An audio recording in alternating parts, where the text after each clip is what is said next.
Selamat pagi buat semua warga Singapura, teritemania buat uncles dan aunties yang saya kasihi. Hari ini, kita nak borak-borak tentang satu masalah yang selalu sangat mengganggu warga emas kita di sini, iaitu kahok yang tak putus-putus di dalam kerongkong.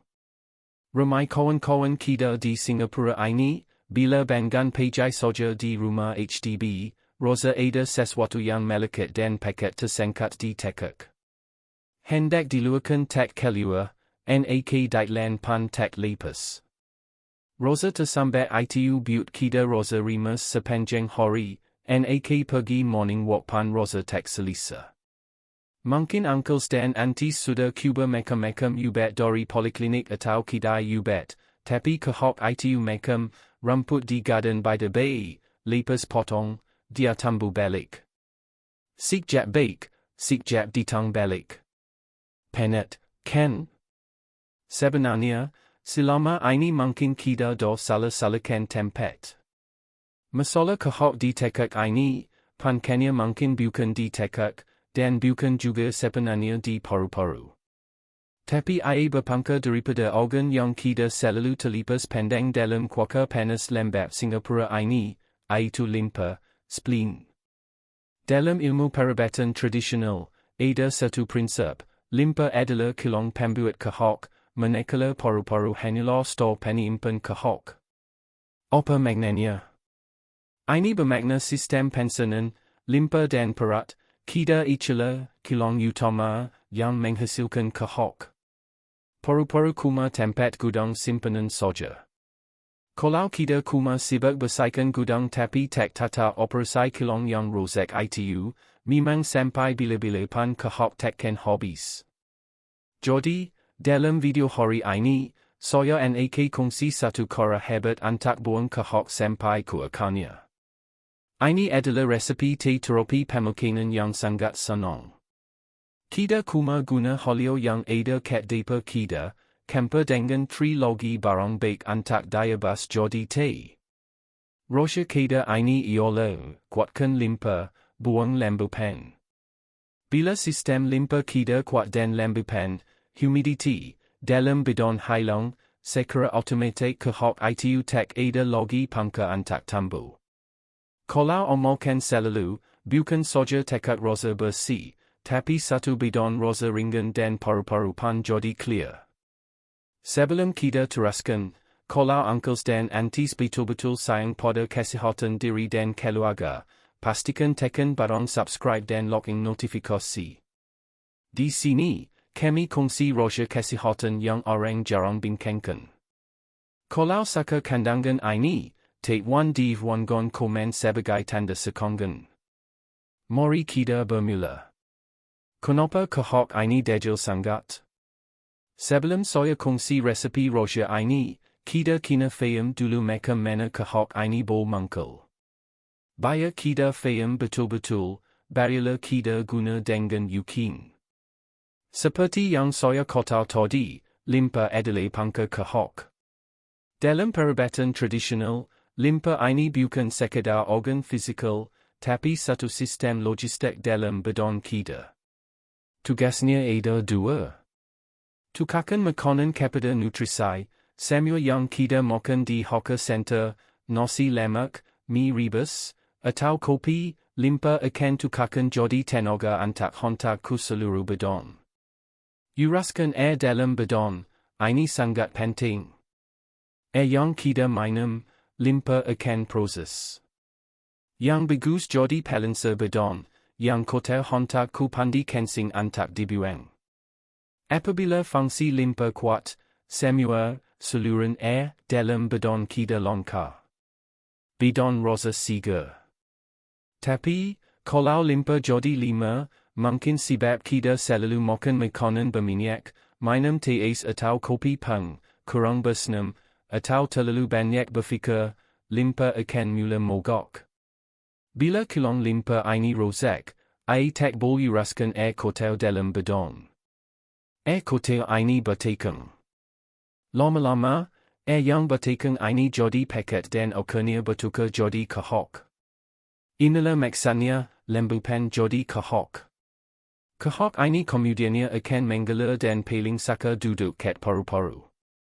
Bila gudang paru-paru do penuh, kita mula rosa nak betak dan kahok tersangkut kat tekuk. Lebih terak lagi, kahok yang melekit ini makam jam kat jalan raya, dia sekat aliran tenaga, dalam bedong. Bila tenaga tersket, paru-paru susah nak bernafas, limpa makin lima. Sebab itulah kahok itu asyik ditang balik. Jadi, untuk setelkan masalah ini, kita kena buat dua kerja, kuatkan limpa supaya tak buat kahok baru, dan buang lambipan supaya kahok lama bol keluar. Kenali forwira dalam teh kita. Inilah bahan-bahan yang kita perlukan. 1. Holio, ginger. Guna seketel holio. Holio ini bukan saja untuk buat ginger tiket kedai memak, tapi ia ubat yang kuat. Sifatnya panas dan pedas. Ia boleh panaskan limpa dan perut yang sejak serta hilangkan betak. Holio bantu kijatkan limpa supaya buat kerja dengan betul semula. Gunakan holio bersama kulitnya, basuh bersih dengan garam, supaya ia lebih seimbang dan tak buat badan rosa terlalu hiti. 2. Cenpi, kulit 5 kiring. Sediakan 10 gram cenpi. Ini adalah poker, melengkakan angin dan menkakan kahok. Dia makam, polis trafik, yang pastikan perjalanan udara dalam bidang lancar. Bila angin jalan lancar, lambupan akan kiring dan kahok tak ada tempat nak membiak. 3. Fuling, poria. Sediakan 10 gram fuling. Bantanya makam ketul putih. Ini adalah poker, buang air kotor. Fuling akan bawa keluar semua air kotor dalam badan melalui air kencing tanpa merasakan tenaga kita. Sangat bagus untuk kuatkan limpa secara lambat. 4. Bayher, lili bulb. Terakhir, 10 gram bayher. Kenapa masakan bayher yang sejak sikit? Sebab kuaka Singapura kan panas, dan bahan-bahan tadi bersifat kiring. Bayher ini makam, hujan turun, dia bagi kelembapan yang bagus pada paru-paru, redakan tekuk yang kiring, dan bantu kita tidak lebih nyenyak. Cara masak yang sangat mudah. Basuh bahan, ambil holio, gosok kulitnya dengan garam bawah air mengalir sampai bersih. Jangan kupas. Potong nipis. Basuh cenpi, fuling, dan bayher sejak untuk buang habuk. Rebus, masukkan semua bahan ke dalam perak tanah atau perak koka, ilakan guna perak basai. Masukkan 1000 ml air, lebih kurang 2 botol mineral besar. Masak, tetap perak, masak sampai mendidih. Lepas itu, kosongkan API dan renakan, simmer, selama 30 minit. Bayar semua kebaikan herba itu keluar dalam air. Minum, lepas 30 minit, tuang dalam cawan. Tunggu sampai suam-suam kuku baru minum. Rosa dia ada pedas holio, wangi kulit 5, dan lemak manis dari bayher. Waktu minum paling bagus, pagi hari. Sebab waktu pagi tenaga kita tengah naik dan limpa tengah aktif buat kerja. 8 pesanan penting untuk uncles and aunties. Sebab itu penting, ini terapi semula jadi, bukan ubat ajaib. Kahok terbentak lama, nak buang pan kina ambil masa. Amalkan 1 to 2 minggu secara konsisten. Tengah badan sendiri, kalau jenis badan panas, lidah merah sangat, kahok kuning paket, selalu sembelit, kurangkan kuantiti holio sikit. Ibu mengandung dan pesakit kronik, sila tanya dokter dulu sebelum amalkan. Keselamatan paling utama. Bukan ganti ubat hospital, kalau ada asma kronik atau masalah paru-paru berat, ini cuma bantuan tambahan. Jangan berhenti makan ubat dokter. Jaga pemungkinan, ini paling penting. Kurangkan makan makanan yang buat kahok makin banyak, seperti makanan berminyak, gorengan, es krim, atau air manis yang melampau di kopi tiam.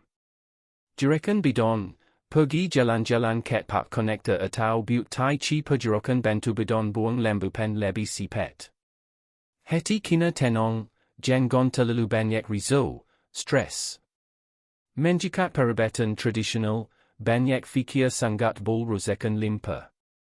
Kongsi rezeki, kalau rezeki ini membantu, kongsikan video ini dengan kawan-kawan kat grup WhatsApp atau community uncle/aunties. Sama-sama kita sihat. Semoga perkongsian ini dapat bantu semua uncles dan aunties di Singapura kembali rasa segar, tekad bersih, dan hidup lebih bermakna. Kalau ada sebarang pengalaman, kongsikan di bawah. Terima kasih kerana menonton. Jumpa lagi di video kesihatan akan datang. Majalah Singapura.